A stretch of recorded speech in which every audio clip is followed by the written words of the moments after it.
Community Conversations is a space that fosters conversation around topics important to us, with the purpose of creating an educational opportunity to teach, learn, work, and grow together.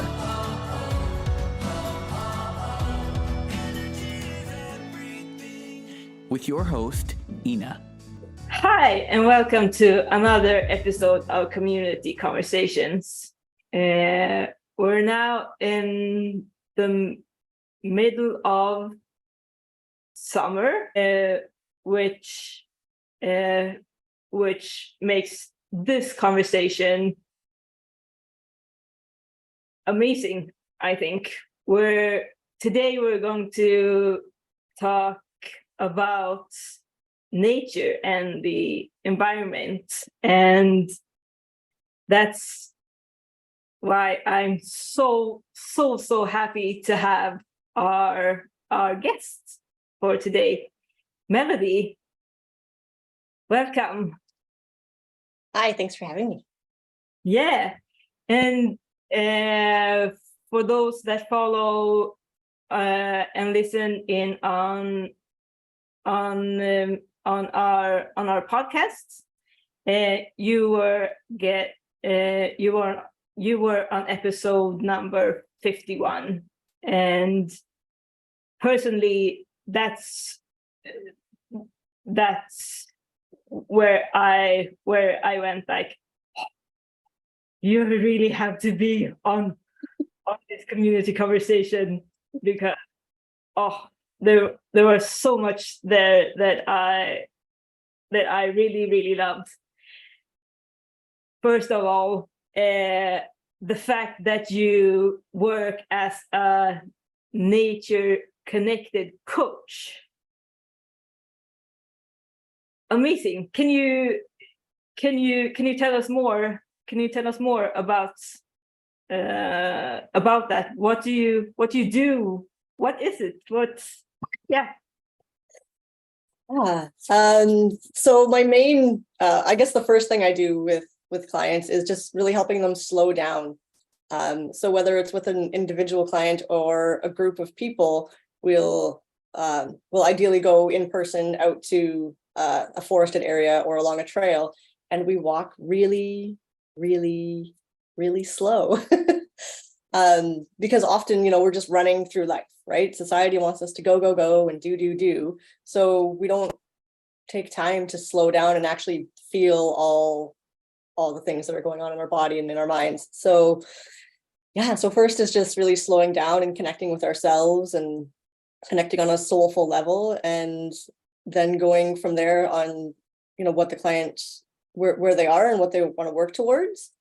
And then we, kind of figure out a plan, or just kind of go with the flow and see what happens. And sometimes it's hard to explain because it's different with every client, that's part of why I love it, because it's always something new.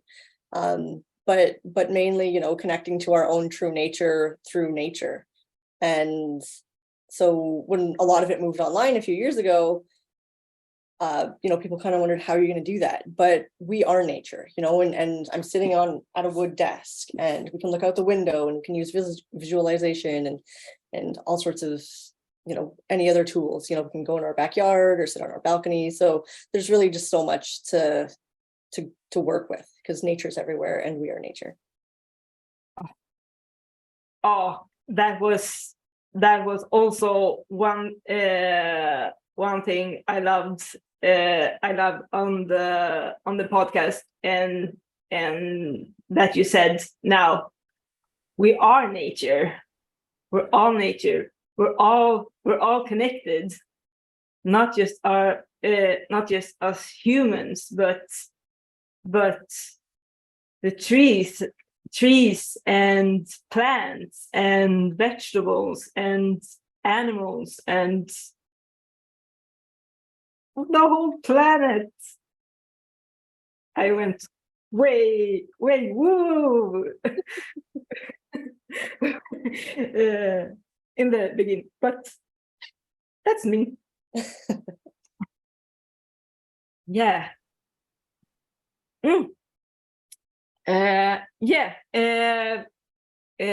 I really would love to talk about the effects on our human bodies that nature has. Do you know more on that? I mean, what happens in the brain with like hormonal systems? Yeah. So even like just being in nature, just being outside in general, if you're not, if you're just going for a walk or you're just sitting outside, our bodies and our brains regulate or attune to the strongest nervous system in the room. So when we're in nature, that's the strongest nervous system, which is, relatively balanced and calm. So when we go outside, that's why we just automatically are, pushed towards or pulled towards a calmer state of being. And so trees put off chemicals to communicate with each other. So, if a deer is eating a plant over here, it'll put off a chemical to warn the trees over here that to taste different, so the deer doesn't like it. So those chemicals are called phytoncides. And when we breathe those in, that's what gives us all the feel good and the immune boosting qualities of it.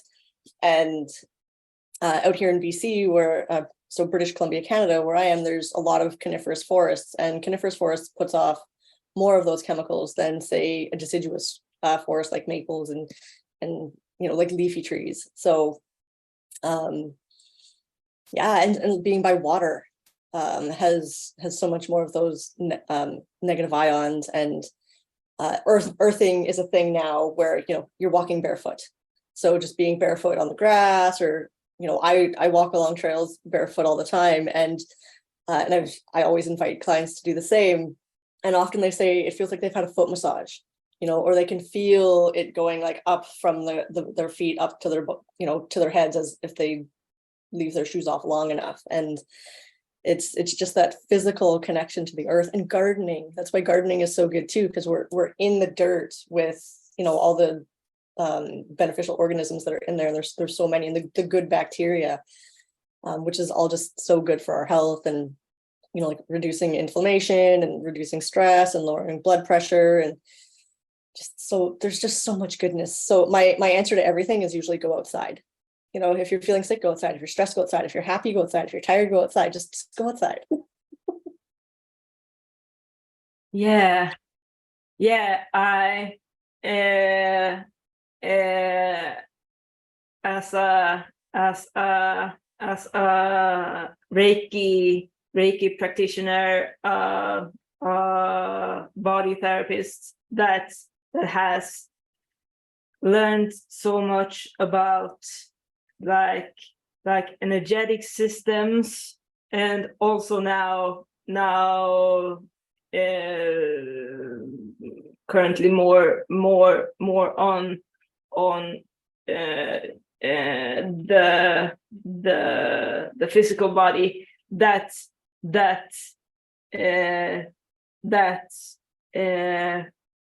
feeling of really being connected through the soles of your feet touching the earth. It's I work a lot in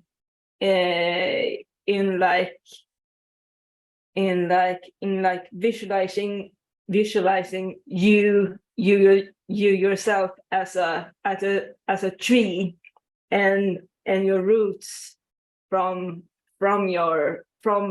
the soles of your feet. And that's just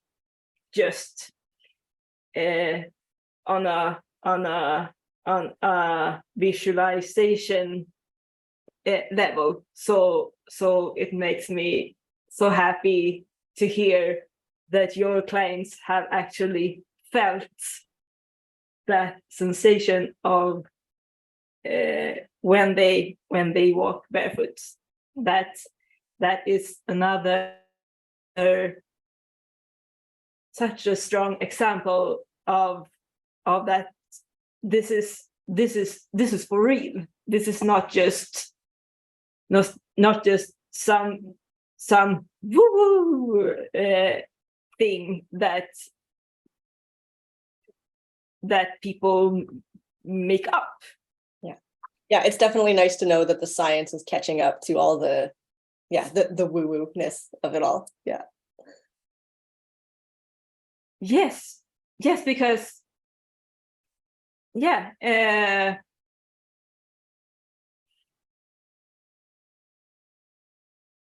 for me, myself, for the last 3 years, when I went through a lot of shunt repairs and going back and forth to hospital, and sometimes when the only strength I have was to roll my wheelchair just outside on my porch, just sit 10-15 minutes out in the sun, or just daylight, makes such a big difference in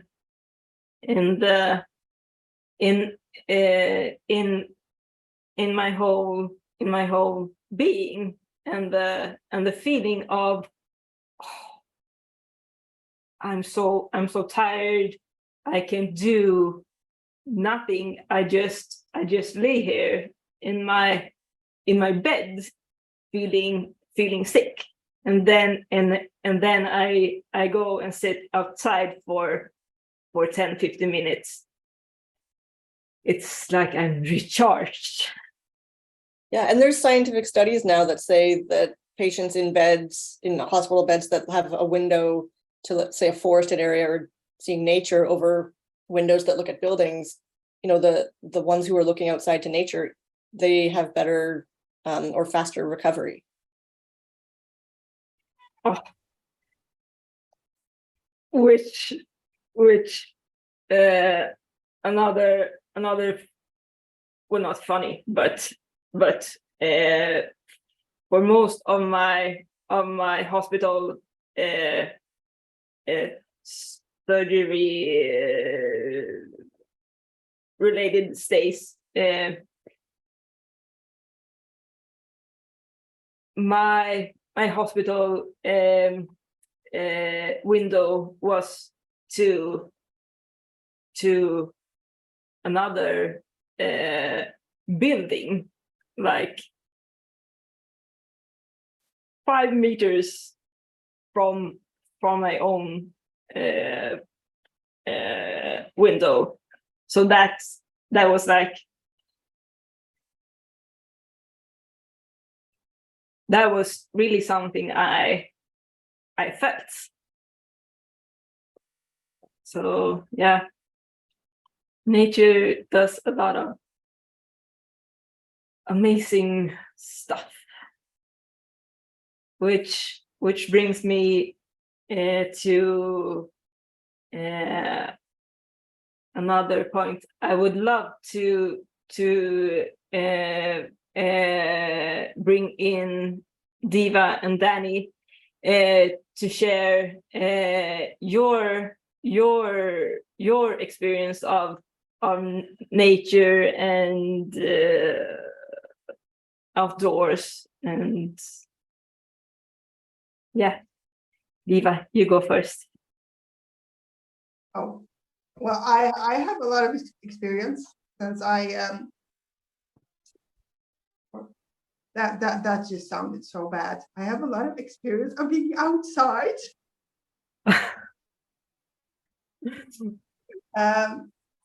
I do a lot of kayaking. I love hiking. When a couple of years ago, I trained or prepared for a race, which was supposed to be in a tunnel. and I didn't know how hard that would be. So I thought, how can I train the best way? Oh, I know what I do. I'll go and roll in the forest to make it as hard as possible, so the race won't be as hard. Yeah, and I loved it. I really, I live in Sweden, and we have a lot of, there's a lot of forests and lakes everywhere. So it's really nice to just go outside and be.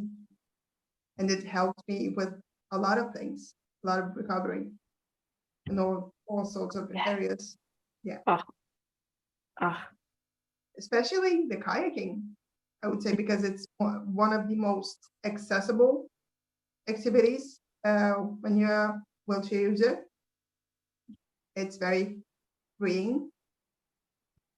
Just the hard part is to get into the kayak, but once you're in there, it's the whole world is out there. Just go. It's amazing. Yeah. I hear a lot of that, and also as a wheelchair user myself, the hard part, or the hard in is that people in wheelchairs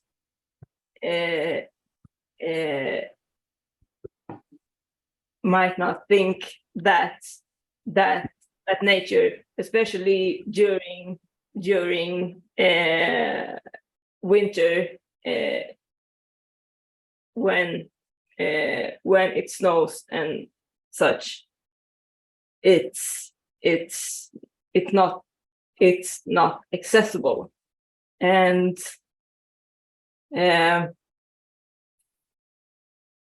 for me, I've skied since I was 6, and sure to get to the ski slope and bring the whole sit ski and your wheelchair and all the equipment is hard, but when I'm in my sit ski, it's just, I'm like everyone else. And also the kayaking part, I totally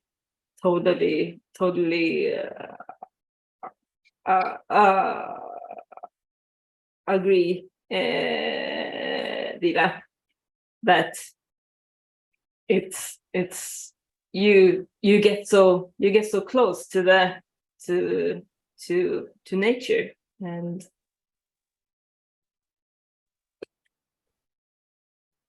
yeah, Danny, did you? Yes. Yeah. Yes. So Have you arrived? can I actually just Have you arrived? No. No.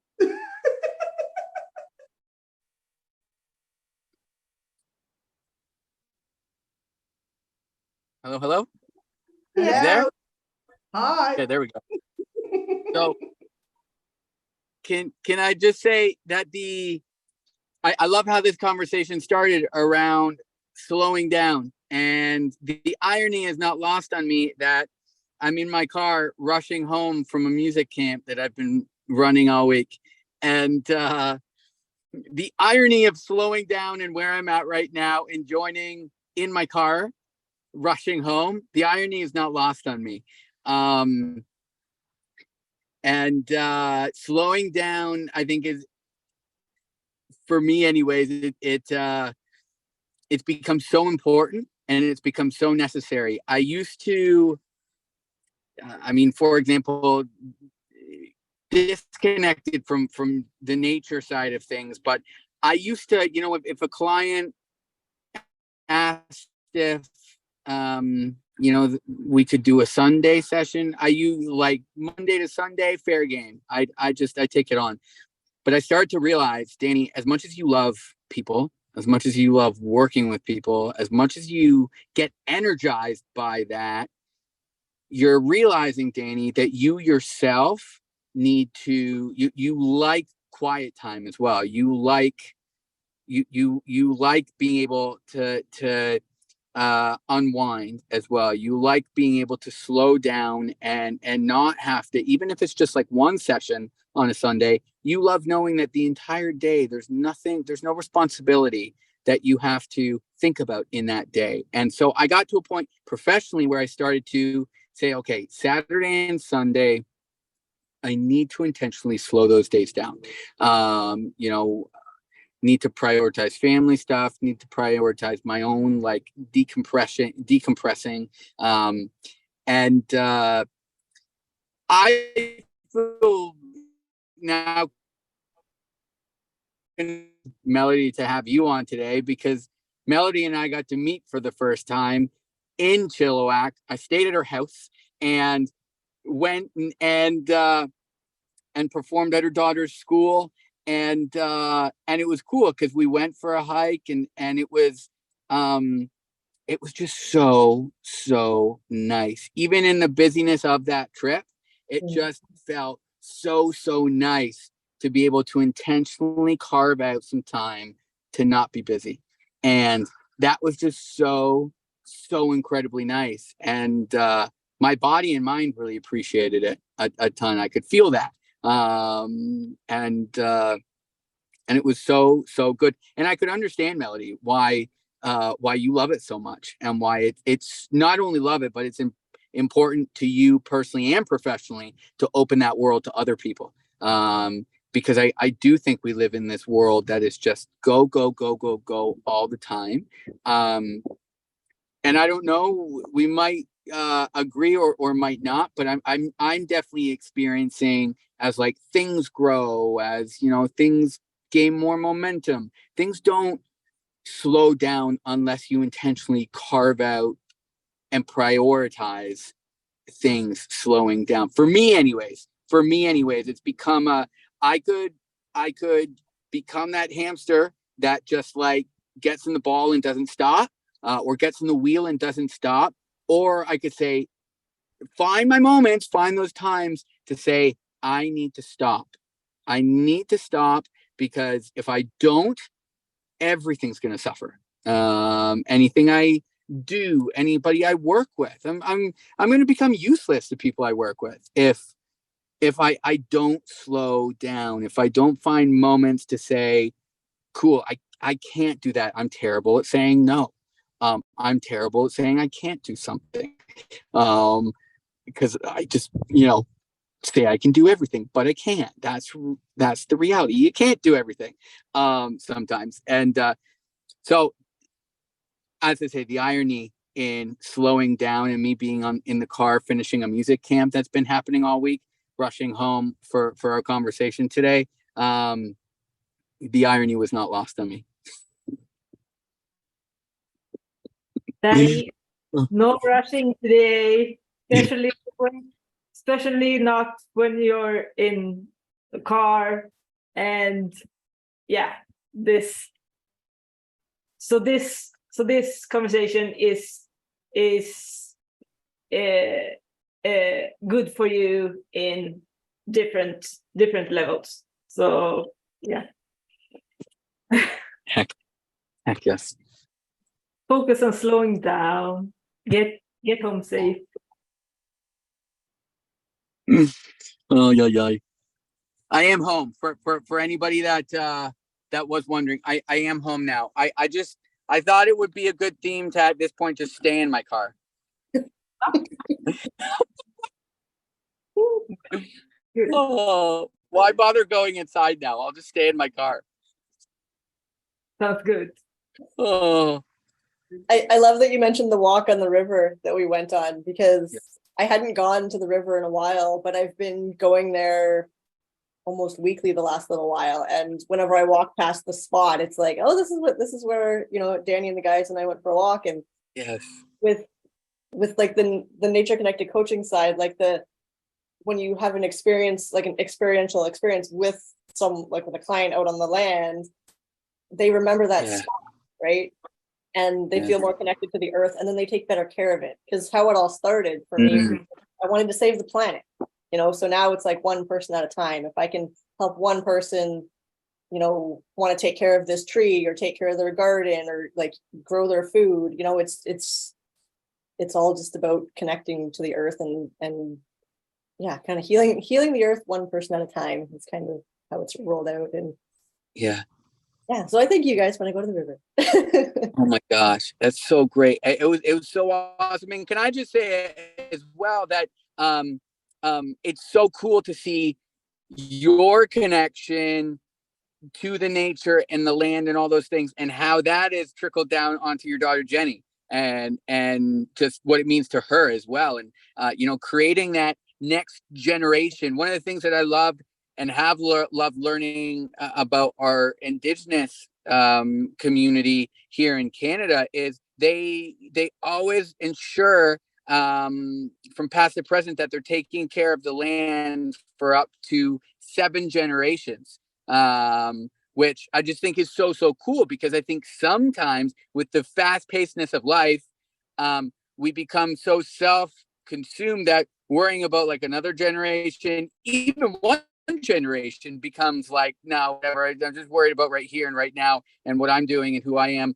And so the more I continued to learn as a Canadian about Indigenous culture, I was like, whoa, there are so many things that we're not listening to enough here, in terms of how all the things we should be learning from Indigenous Canada, and then all the things we should be learning from nature as well, about ourselves and everything around us. It's just so relevant to not only us but to generations to come. So relevant. Yeah. Yeah, yeah, and there are so many people across our planet that uh, live with nature, and Mm. and and I as a person that lives in a big city in Sweden, which have this fast-paced career achieve, like go type of mentality. We can really learn from the people that still uh, live with nature, and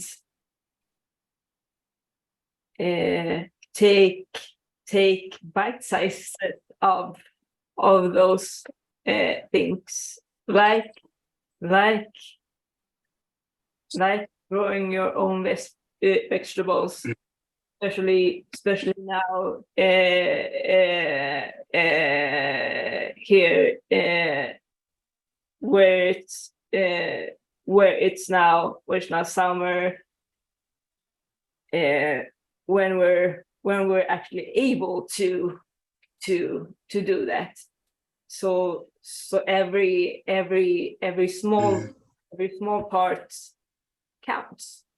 Or what do you say, Melody? Yeah. My first thought when you mentioned growing food is if you were all closer, I would be giving you zucchinis and cucumbers because there's so many right now. Uh, but yeah, it's the amount of space it takes to grow, to feed, enough food for like 2 to 4 people. It's not as much as people think it would take. And I don't feel like it's as much work as people think it is either. But it's my thing. I also went to school for horticulture production. So, but it's, there's always someone to learn from. And like Danny mentioning, elders in indigenous communities, always like teaching following generations. There's always someone in the community who's got a garden who you can ask questions. And maybe it's just me and my experience, but gardeners like to talk about gardening. So, and then there's the health benefits of it being, more organic and locally and all that kind of stuff too. And there's just something about, putting that seed in the ground and watching it grow and tending to it. And then, picking the fruits and eating it. And it's just, it's magical, it really is. And also know where your food comes from. I think everyone, or at least most people, know that vegetables grow from trees and ground and such, but like where does your meat come from? Mm-hmm. It's not. It doesn't come from this pack that is wrapped plastic that you buy from a grocery store. It actually comes from a living, breathing animal. And a lot of that has at least I feel before the pandemic, where we were more and more separated, like where does our food come from? And I do, if I can say, I think it's really, really cool that we're asking, I think compared to like even like 5 to 10 years ago, we're asking those questions more and more and more today. I mean, I know here in Canada, North America in general, I'm not sure about Sweden, but here we can be, again, I don't want to generalize it all, but we've got so many fast food locations that are so easy to go to, or if we're buzzing around, we're busy, it's an easy go-to to like get McDonald's or get Wendy's, or I mean, I can't remember the last time I had any of that, but it's so interesting because I mean, all of those things, like the chemicals inside of those like that food, the chemicals, the mass production that is, again, I don't know a ton about it, but I know it's not very good in terms of like farming, like the way they I don't know, fast food, that entire industry, just not knowing what we're putting inside of ourselves, not knowing what we're consuming. It's just it's become more and more wild to me, and it is cool to see. I know where I am here in Canada, we've got lots of like farm to table type of restaurants where the restaurants will literally grow their own, whether it be vegetables and stuff, or their own livestock. Like they'll raise their own pigs and they'll raise their own livestock, and it's a very farm to table experience. So where your food is coming from, versus the alternative, which again is just sometimes so many things pumped in the food, and it becomes such an unhealthy experience with food, if that makes sense. Of course, I'm not an expert, but just yeah. I think too that comes from just the disconnection from nature. Like if you're growing up in cities, like I grew up just outside Toronto, Yeah. It's different than where I live now. I live Yeah. the farm fields. You're just going to the grocery store, getting your food, right? And not thinking about where it's coming from. But when you live closer to nature and closer to the farm, and that you think about it more, because you drive down the street and you see the cows and all that stuff. And then you think about it when you go to the grocery store a little bit more. Oh, I just drove by one of those and now I'm eating it. So Yeah. That's so interesting. So interesting. Mm. Yeah. Uh, uh, uh, as interesting as this conversation is, um, uh, it might be a good idea to connect to our community, which is spina bifida and hydrocephalus, and speaking of accessibility, and how nature is or isn't accessible. Should nature be more accessible? If so, why? If not, why? I think it definitely should be. And I think, I don't use a wheelchair, so I can't speak from that experience, but I know that I've seen pictures of, now there's beaches where there's like mats out to the water so the wheelchairs can go on them. And every time I see stuff like that, I get super excited. And I know just locally where I am, they're talking about putting gondolas up some of the mountains, which will make them more accessible. From a nature side, I'm like, no, don't do it. But from an accessibility side, that opens a lot of doors. And I think sometimes, like, the creativity of, like, how do if I can't go to nature, how can I bring it to me? Whether it's house plants or, like you mentioned, visualizations, or like, I'm not a big hiker, which for where I live is kind of weird. Like, everyone who's outdoorsy is a big hiker, and I'm not. Like, what? Why? When my friends who are hikers will post these awesome pictures, and I can, like, live through them, or I can watch Planet Earth, because I'm not much of a traveler either. Like, I can do those things. Or like sound machines of waves and thunderstorms, which I really miss thunderstorms from Ontario. Living in BC, I don't have them as much here, but yeah, it's bringing it to you if you can't bring yourself to them. But definitely, it's I think too, a lot of times people think when getting out into nature that they have to, like I said, go to a hike, where just being outside can be getting into nature, being close to trees or close to a river or a pond or your backyard. Just it doesn't need to be extravagant. And I think mainly the thing is the feeling you get when you're in nature, or when you're looking at those pictures or listening to those sounds or those feels. How can you bring that into your everyday life? Because it's really the feeling that we're looking for, right? Like how we feel when we get out there. And like, so with the nature connected coaching, like that's the point. Just like, we all want the cabin in the woods, but we don't need the cabin in the woods. It's that feeling that we want when we're in that cabin in the woods. Yeah. Love that. And we can, like, trick our brain though too, right? Because our brain doesn't know the difference if we're remembering, if we're doing it, or if we're visualizing it. So we can be there. We can still feel how it feels in our body when we're in that place. Definitely. Wow. Cool. Yeah, and that's the main goal, right? It doesn't matter really how you get there,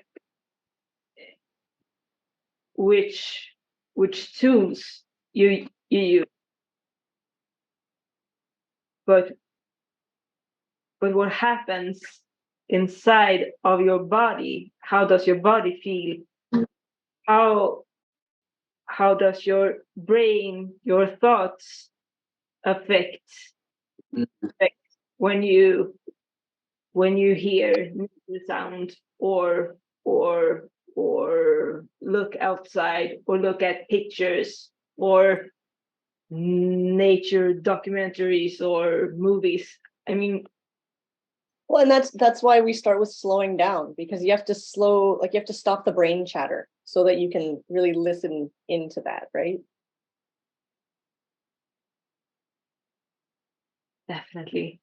definitely. Diva, do you have?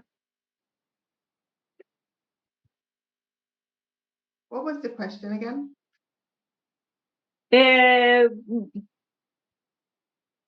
We're just talking about if nature is acceptable, or and if it's not,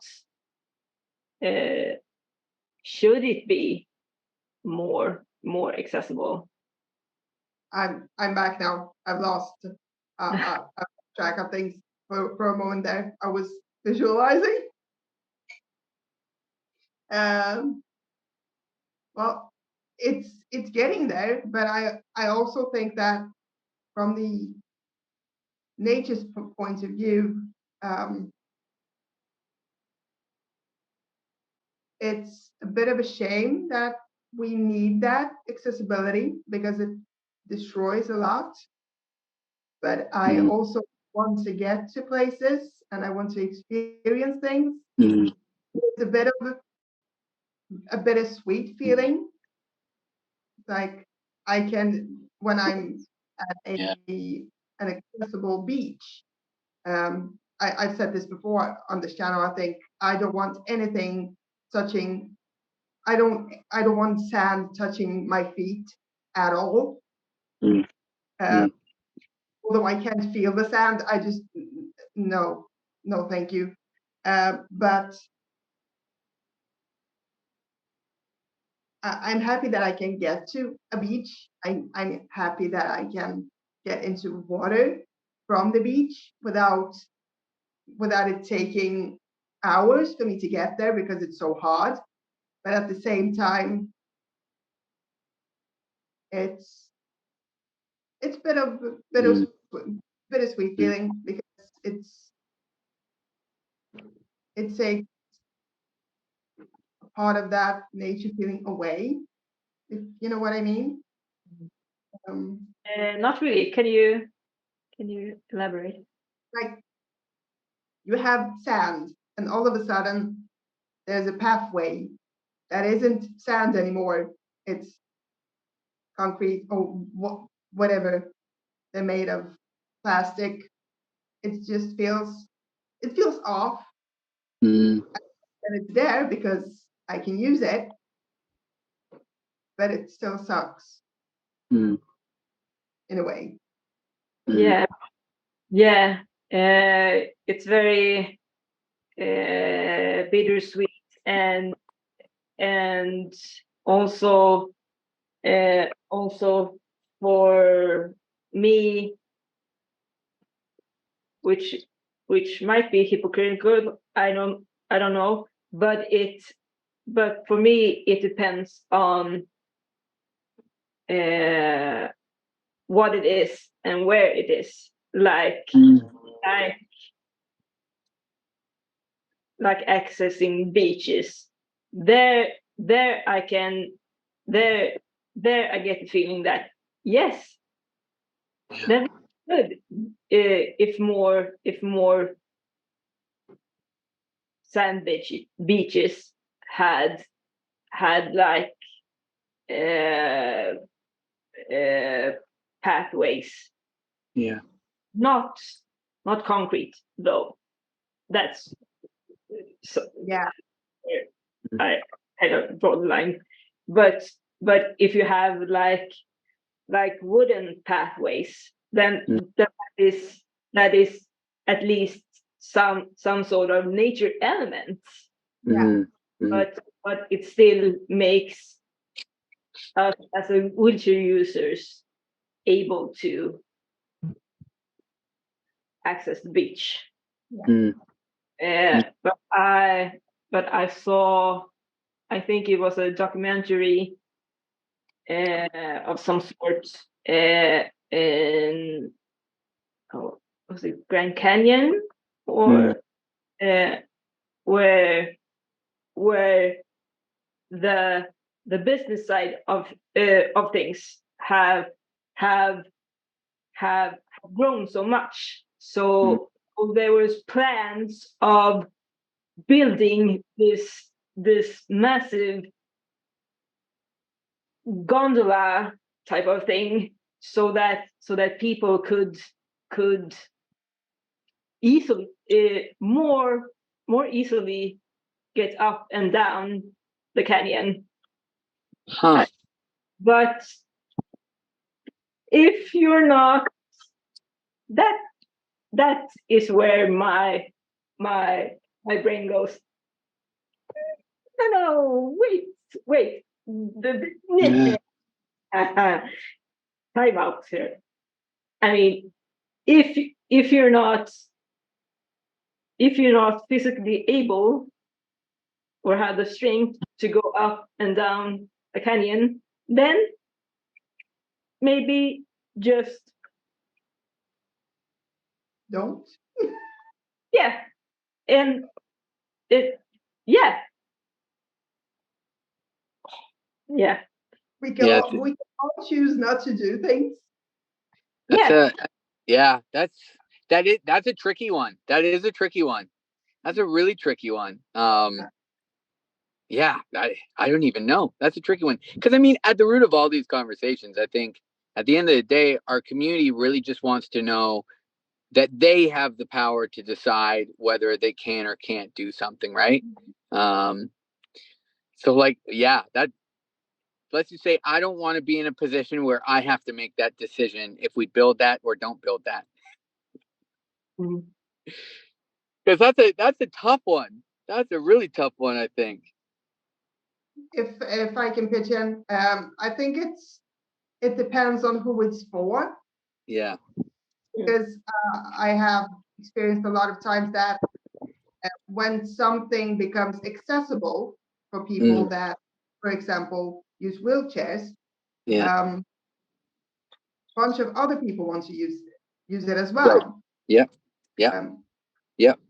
For totally unreasonable purposes and reasons. Yeah. So Yeah. it becomes, or it can, I've witnessed it a couple of times, it becomes an issue of why are they allowed, the wheelchair users, and not, and we aren't. Yeah. Yeah. With stuff Yeah. like that too, I always want, like, if there's that many more people, who's going to go if it's more accessible? Like, what's the environmental impact it's going to have, right? Yeah. Yeah. Like everything's going to get used more and more often, and just Yeah. Yeah. Yeah. Yeah, and it So also tricky. yeah but this specific documentary or whatever it was, uh, I think it was on uh, land that belong to indigenous. That's where I was like, Yeah. Yeah. Yeah. That's that like, yeah, that's like another level to the conversation, like or another layer for sure. Yeah. Yeah. yeah. So it's definitely not black and white, and it's a hard uh, conversation to have. It's important to have. Where should you draw the line? And both work with inclusivity and also preserving nature. Yeah. Yeah, Yeah. it's a tricky one. Yeah. Sometimes it can be tricky. Yeah. But yeah. I feel like too, if cities planned better, to have green spaces in urban areas, it's because there's, even where I live, there's not a lot like around, there's mountains around us, but in the city, there's not much left. And, Yeah. because we take down the trees because we need more houses, right? And then that's just how it happens. Yeah. Mhm. Yeah. Yeah. Yeah. And that What can we do to protect those areas where we live so that they stay there, because they're becoming smaller and few and further between, right? Yeah. oh yeah. Oh, this is a conversation definitely worth Heck yeah. continuing. And but for now, this conversation is coming to a close, Heck yes. thinking. Heck yeah. But if you wanna talk about this more, chime in on what you guys as viewers think of what we've talked about today. Please write in the comments here on our YouTube channel. Connect through our social medias, as long as it is. And Melody, you If you want, sorry? write an email to us if you want. Yeah. Write an email. Heck yeah. I have I put together something, just like a paper a while ago, about connecting with nature. It was more for based in rainy and winter season, but Yeah. I'll share it with you guys, because I'll have to find it. But while we were talking, I should look back into that and maybe Yeah. yeah, Heck 'cause yeah. we all need to be connected with nature, and even when it's difficult or challenging, but maybe more so at that Yeah. time. Yeah. Heck yeah. Oh, that would be amazing. Oh, so grateful for this conversation, and finally get to have you on, Melody, and hope this is not the last time that you're on. Yeah, thanks for having me. I'd love to come back and chat some more. It's great to be you guys. Yeah, and if anyone of you listening that are in our community, or just want to be a part of our conversation, please reach out, because we love, the more the merrier during these community conversations, to have more of our SBNH community's voices be heard. That's one of our main goals. But for now, have a fantastic rest of your day, and see you back here in a month with another conversation. Bye bye.